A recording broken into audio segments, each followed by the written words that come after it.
ನನ್ನನ್ನು ಮಾತ್ರ ಸುಮ್ಮನೆ ಬಿಡ್ಲಿಕ್ಕಿಲ್ಲ. ತೆಗೆಯುವುದೇ ತೆಗೆದು.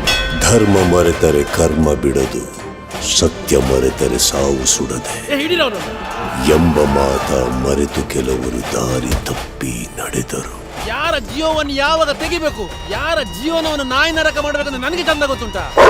ಧರ್ಮವೇ ತನ್ನ ತಾಯಿ ತಂದೆ, ಪ್ರೀತಿಯೇ ತನ್ನ ಬಂಧು ಬಳಗ, ಎಲ್ಲರೊಂದಿಗೆ ಸ್ನೇಹದಿಂದ ಬದುಕುವ ಆಸೆ ಕಂಡವ.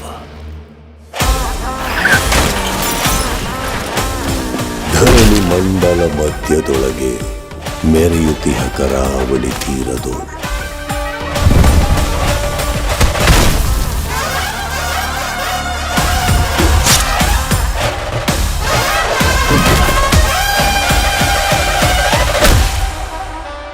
ಇರುವ ಚೇತು ಎಂಬ ಯುವಕನ ಕಥೆಯ ನಾವಿಂದು ಬೇಳ್ವೆವು.